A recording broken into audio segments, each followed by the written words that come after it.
What do you get when you mix an American Idol and Rock of Ages star with the best off-Broadway musical to come around in a long time? Buckle on up as you are about to find out. Welcome to the Motivation Show podcast, and get ready to be inspired, motivated, and achieve massive success. And now, your host, the mayor of motivation, Eli Marcus.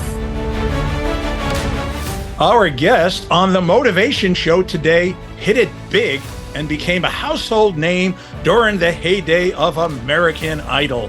He is best known for his iconic star turn in Broadway's Rock of Ages, which I saw a few times, for which he received a Best Actor Tony Award nomination.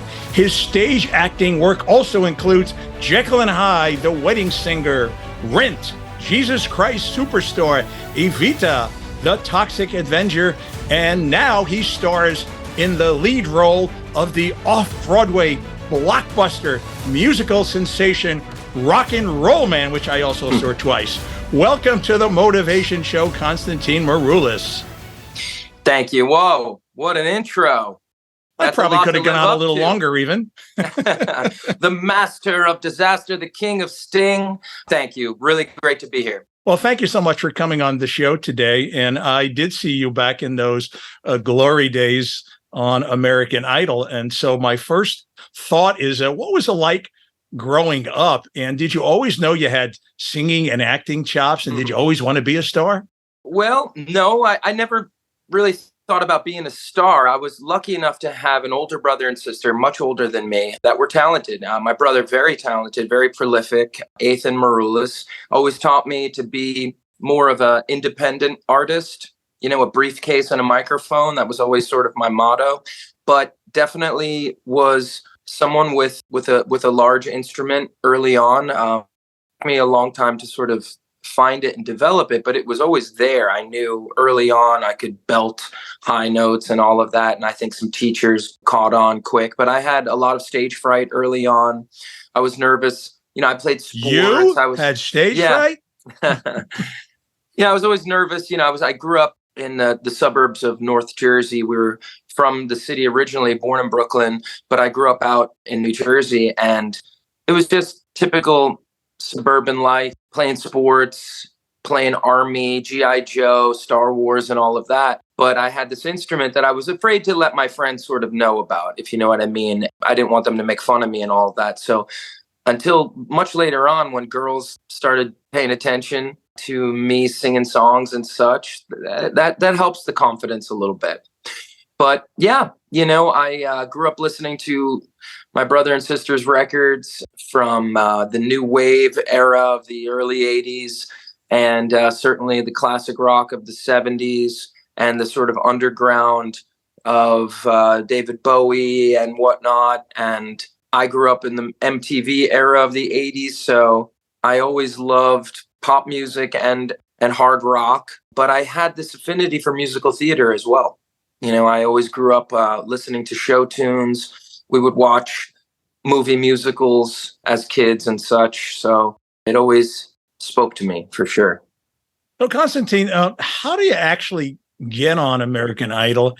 And did you have a vision that you would be taking the country by storm with breathtaking performances on the show and emerging out of anonymity to be an instant star? Sure. I think we have to have a vision. I was older than some of the other contestants. I had worked my way really there. It felt like a progression. It felt like part of the arc, because I didn't run away to college right out of high school. I stayed locally. I played in bands. I worked a job. I auditioned for shows. I was hustling, and I was always a hustler. I went to school part-time at a local New Jersey school, studying music and some theater. And then after booking a few jobs, did I end up in Boston at the Boston Conservatory, Berklee College of Music, you know, in my early 20s. I did that in maybe a 3-year period. I did have a plan. I had a plan. I said I was going to go up there. I was going to showcase. I was going to each summer do cool theater, professional work around New England, from Seacoast Repertory Theater to maybe the Huntington Stage Company, to Boston Theater Works and all of this cool stuff that was around the Worcester Stage Company. That was Israel Horovitz's spot up in up in Worcester, not Worcester. That's in I'm spacing all the names of these places, but what's the fishing town where the movie that The Perfect Storm was set in? Oh, they'll hate me for this, but I can't remember. But one of those, so much great professional theater throughout Boston. And I really hustled. And I wanted to be an apprentice at the Williamstown Theater Festival. I achieved that. I didn't showcase because September of my final 2 semesters there, I lost my first cousin, Constantine, in the World Trade Center in 9/11. So Wow. just changed the course of my my life drastically. And How did that change your life? well, I just questioned everything. I was like, what am I doing? I'm studying acting and voice and stuff. None of this matters, in the scheme of things. The sky is falling and we've lost a part of our family. My grandparents came here with a dream and, all of these things, right? So, but then you soon realize this is my gift. This is what I do. This is how I can pay tribute to my family and to him and his memory, is to help elevate other people that need an escape. And so I ended up at Williamstown that summer. It was a big deal for me. I worked with the best in the world. I mean, apprentices around me included Chris Pine, movie star, Liz Merriweather, gigantic Hollywood writer, Matt Long, Manifest star. We were all like dorming together and hanging out. Michael Arden, huge director now. Jeremy Strong from Succession. And then we met, Christopher Reeve and all these great directors, and Paul Newman and Sigourney Weaver, like just everybody I met there. And just that was like the cap of my training. Like, whoa. This is it. This is what I need. This is what I want. I love being a part of all of this. Is that intimidating, or is it only inspiring to you, or both? I think both. But you can't be intimidated. You can't let that overcome you. It's good to be sort of like, nervous and eager. But Chris Fitzpatrick and his wife Jessica, who just won a Tony for the best musical. She directed Kimberly Akimbo, and just like everybody was there. It was nuts. I met Michael Greif, great director. I booked Rent. That was sort of part of my vision and my plan too. I wanted to be in Rent. I wanted to have my band. I wanted to get an agent. So I did Rent on tour for a couple of years, and that I had my band out there, whatnot. We went to Japan. We went all over the States, and that sort of led me into the American Idol experience. I'd never seen the show. I was at Boston Conservatory. I was on the road. I heard about it the first few seasons, but I just needed a job. So I went, and, Rent was not bringing me back, which was my first bit of sort of adversity I had faced in my early career at 25 or 6 at this point. And maybe even a little later, maybe 26, 27 was when I toured with that, because I was a young sort of mid-20s guy in a way, even though I grew up in Jersey and New York and all. But then the Idol thing, yeah, definitely game changer. Just right place, right time. They had bumped the age up. I had a lot of experience. I was just coming off Rent. I had a story. I had a band. And it was still early on. It was only season 4. And Carrie Underwood, she was destined to win. But I was like, I have to go as far as I can to sort of create like a brand for myself. And then try to parlay that into the next chunk, the next 5 years, the next 10 years. I always sort of thought in those kinds of concepts, Well, being in the same show as Carrie Underwood is almost a little unfair. Yeah. Well, I mean, she's like, if you could script it, that would be the one, right? You know? Yeah, absolutely. How is it like? Name and everything. Yeah, she's perfect. Yeah, she is, right? How is it like dealing with the infamous Simon Cowell? Their trepidation, fear. How did that all turn out? That was real cool for me. I loved Simon, and I remember meeting them the first time. It was quite surreal, because you go through this process, this sort of like mostly off camera, there's this kind of cattle call back in the day, 30,000 people show up to a city. they break it down to like 500 quickly. And then that 500 gets broken down to like maybe 50. And then that like 50 get to finally go in front of the judges on TV cameras, right? And when I went in there, they just looked like kind of claymation versions of themselves, that, you know, the TV lights. And so it was surreal. But I had dealt with being a conservatory kid. Growing up in the theater, I dealt with a lot of sort of tough Brits along the way. I had a teacher at the conservatory, Steve McConnell, who was a tough bastard.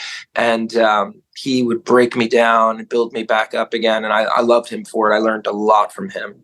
I had teachers there. Annie Thompson, she was a special sort of kind of demon. And, you know, so I knew how to handle that kind of Others would wilt from that, right? Others couldn't take the criticism, but you grew from it. You understood that it was in your best interest.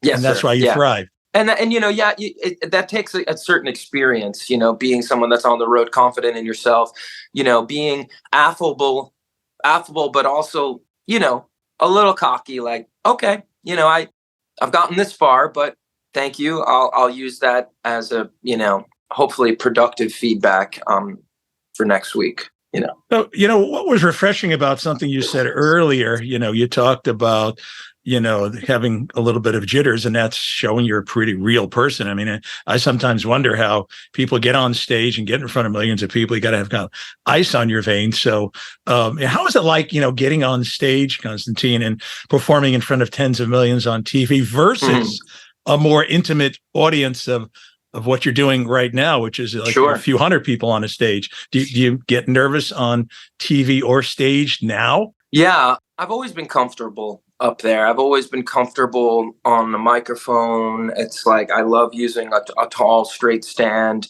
It feels like something I can kind of grab onto, hide behind, but use. It's my friend. It's my crutch. It's my sort of prop. So that's always been easy for me. And I had a great director on the show who we lost not long ago, Bruce Gowers, an amazing television director.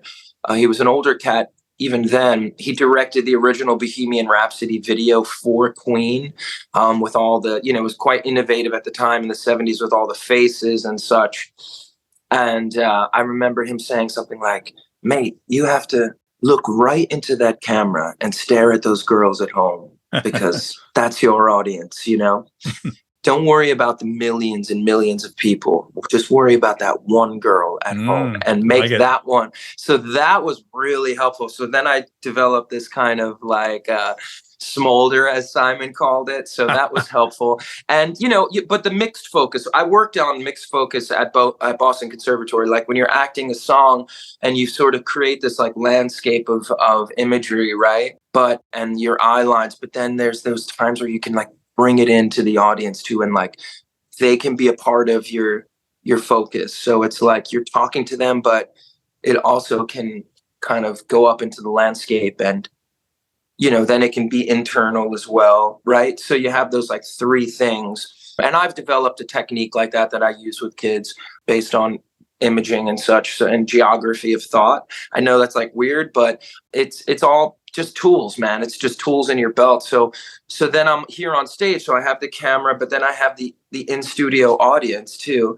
And then I have those internal moments. And then I have the judges to sort of bring them in. So you have like, it's acting. It's just acting. You know, it's just essentially acting on camera.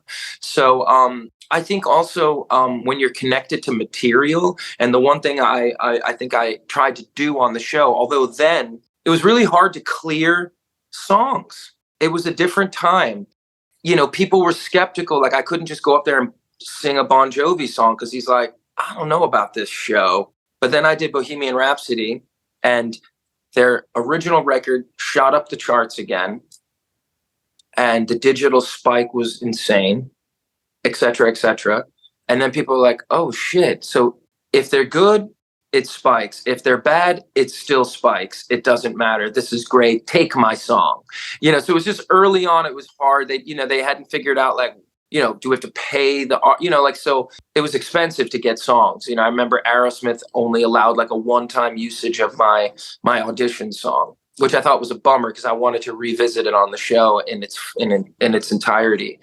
So, when you're connected to the lyric, I think that really helps you overcome any nerves. But if you're aware, that's when you're nervous, Like opening night of our show, I was a little aware because it's all your friends and it's all people and it's not the reviews are already in pretty much, right? They're going to come out that night, maybe stagger out the next few days. But that night, it's like you're a little aware. It's hard to just be in it. So it even happens to me still. So, I wasn't nervous, but I was just a little aware, which I don't like to be. Yeah, Bohemian Rhapsody. I'm just a poor boy from a poor family. I just can't get that song out of my head. Iconic. Yeah, it's the best. Absolutely. I remember them thinking I was crazy for wanting to do that song, but I had this great edit of a 2.5-minute version of it, and they were like, wow, this kind of works. And it's one of those songs that like every 10 or 15 or 20 years kind of has like a big resurgence, right? Exactly. I think, I was introduced to it during Wayne's World in the 90s, and that was and then people kind of probably got reintroduced to it by maybe me on American Idol. So that was cool. Absolutely. So you are in this really great new musical, Rock and Roll Man. Yeah, man. Celebrates the life of the trailblazing DJ Alan Freed, who was actually credited with coining the term rock and roll. And Alan Freed, is probably not as well known. I'm thinking, to people under the age of 60 as he probably should be. But this show, seems to give him his due about, it's really, his due in the place in rock and roll history. But it's also true to life. It's warts and all. It talks about his alcoholism. What made you excited about taking on this iconic but challenging role and being the first person to ever portray Alan Freed in an entire show? Yeah, man. Any opportunity to create a new role is something that will pique your interest as an actor. It's easy to go into a long running show and whatnot. And I had been doing, a bit more focus on my music in recent time and some film and TV stuff. And, this just spoke to me. He's a disruptor. And I think even as an actor, just to be able to sort of portray someone that the stakes are so high, he lays it all on the line for the art, for the artistry, for the artists, for his family as well. And that I can relate to. He paid the ultimate price. Basically drank himself to death from the weight of what he was doing. And he didn't play ball with the powers that be. And, it killed him. It killed him. But it's interesting because, because he's not as well known in the way we know, like the great, TV pundits and hosts and broadcasters like Dick Clark, and later with, all the late night guys and amazing, game show hosts and such that are just so synonymous with a certain like genre. Even, my friends are working on a Solid Gold, is it? They're working on a Don Cornelius. What was that? That was that Solid Gold? Soul Train, was it? Soul Train. Yeah. Soul Train. So I just think that like for us, we have some license to play. We've worked with the family. There's obviously a very detailed, lengthy, long, dark story that we can't tell everything. It's still showbiz. We need to do like a 2-hour, musical, right? But to be able to touch upon those highs and lows was something that jumped out at me, and the chance to work with a creative team that was interested in really collaboration. And I've been there from the very beginning, over the last couple of years, developing this in the room and at the table, and cuts and ads and ad libs that make the show. And I still think that it's a growing piece for sure. So now I had the pleasure of actually going to New World Stages and seeing the show twice. I liked it that much. I had to go back. And what I see and what I did is I gave it a standing ovation like everybody else. I was dancing in the aisles. It's a feel-good show. So, Constantine, what do you hope audiences feel and hope that they learn and take away from the show? For me, that's wonderful. We love the feel-good vibes. We love the music. We love celebrating this incredible era of songwriting and of music and artistry. There's just something about the 50s when it comes on the radio. You're just like, I mean, there's just such a style to it and such a exuberance, right? Because I think, it was marketed towards like teens, originally. So it's just got this like bop to it that's just great. And all these sort of subliminal messages, right, in its simplicity that are just pure and just great. And the singing is unbelievable. The records sound so good, right? Like it's the minimalist kind of production that just jumps out at me. So that's all wonderful. But I think also it's an important piece in that not even a lifetime ago, my mother, her sisters, they were seeing Alan Freed shows. It was the first time they were probably in social settings with people of color, not even a lifetime ago. It reminds us also of a bit of the ugliness that we've gone through in this country just in the last half century plus. And, a guy that wouldn't stand for it.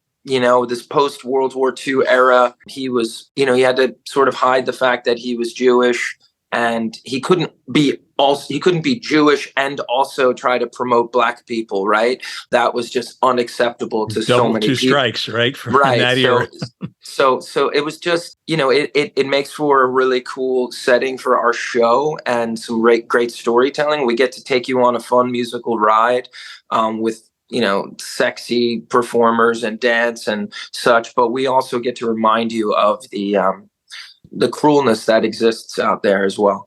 Yeah, the show made me feel like I wanted to be in the 50s, and I wanted to be at the Brooklyn Paramount and see a live Alan Freed show, and like, oh my God, because, you feature these rock and roll classics created by all these legends, Little Richard and Chuck Berry and Laverne Baker and Buddy Holly and Jerry Lee Lewis with his incredible keyboards. And so, and he's really playing too. Dominique Smith, he's in, and what a great find. He actually went on to replace me in Rock of Ages many years ago on tour as my part. And he had like the long hair and everything. He's a really talented guy, and he plays the hell out of that piano. And Buddy Holly is playing guitar. Like everyone's doing the thing for sure. And I started Rock of Ages at New World Stages. Oh, that's 15, right. I saw that 15 summers ago. So, and then it became a gigantic brand all over the world. So if we can achieve a fraction of that, I think we'd be pretty psyched. So, you sing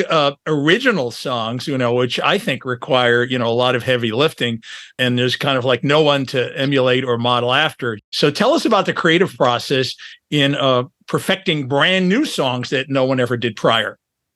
Yeah, Gary's done a great job. I mean, he played with a lot of these cats. He played with Chuck Berry. So he's written some songs that help tell the story and kind of allow Alan to live in the bubble with the artists, right? So the concept being like, if I was singing, a majority of the catalog songs, that might sort of take the audience out, but allowing me to have songs like Playing Music and Destiny and King of the World allows me to kind of weave in and out of the iconic stars and rock stars of the time. So it's been good. I think he's really done a great job of writing within the genre, but allowing it to help further the story. So that's been a lot of fun. I think it's still a process. Like if we're lucky enough to transfer this show, I think Alan might need another song or two.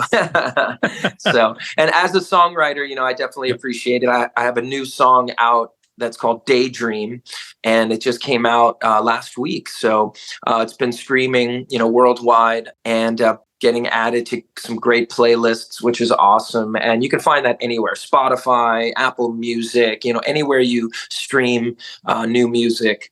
Constantine Maroulis, Daydream. And the plan is to put out a new song every month or so. My next one will come out in a few more weeks, and just through the end of the year, just keep putting out new tunes as well to couple with the show running. And we've just extended well into the fall as well with Rock and Roll Man. So we hope to see everyone at the show. Well, I'm going to be back a third time and maybe a fourth time, I can tell you that. But I have one closing question for you, Constantine. Sure. And, what I want to do is pick your brains a little bit here. I want to know what the secrets to your success you feel have been, and what would you advise other actors or just other people in general in business, that want to follow in your footsteps? Yeah, well, thank you.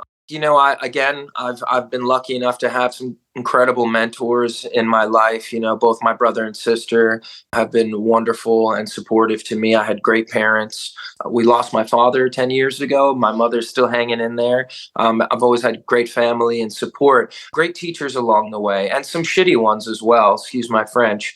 But it's important to take what we sort of absorb from great teachers along the way and mentors and try to apply. I love growing up in the theater. I love music. It's not for everyone. What I do teach when I do classes and stuff with young hopefuls and performers, we've gotten very sort of obsessed with like getting famous. And I think that's sort of the American idolization of things. And certainly with social media and TikTok and such, let's try to put that all aside. And that's great. If you can get viral and you can get famous and get views and likes, if that's what you're into, cool. But let's get better today, every day, just get like 1% better at what we do, whether it's, with fitness, the mind, the body, the soul, and or with our art. And listen. You never know who's going to be around you. Your classmates at, in high school or college, one of them might end up being someone that could get you a great gig one day. So, I've always hustled and worked hard and networked well.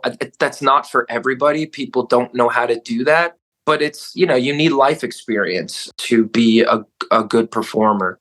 You just can't go up there when you've been pampered your whole life. I mean, it's rare that people can really thrive doing that. But don't worry about getting famous. Just get better. I like the two things that you said, the 1%, just, because don't overwhelm yourself with thinking, right. Got to be an overnight sensation. You got to have this great secret to success where you got to succeed in a week. Just get 1% better.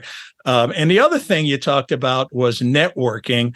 Now, I got to thank you for coming on the show. I'll tell you why, in particular you, because you got 8 performances a week, and that is not easy. You don't have a lot of downtime, yet you took the half hour here today to get on the show. And that tells me a lot about you as a person, about, your philosophy of networking, your philosophy of success. So I want to thank you, Constantine, for coming on the show. And I want to let all of my listeners know that I have seen about 400 shows. I've seen this one twice. I'll be seeing it a couple of more times. You've got to get out and get tickets to the show. Thanks, Constantine. Thank you so much for having me. And I hope to see you again this summer. And God bless, man. Thank you. God bless you.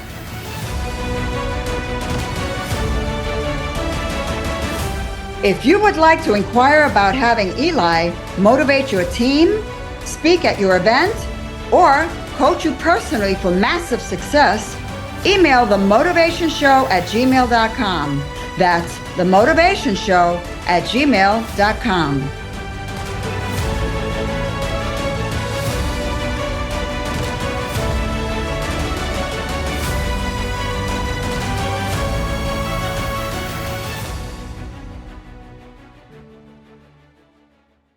This podcast is a part of the C-Suite Radio Network. For more top business podcasts, visit c-suiteradio.com.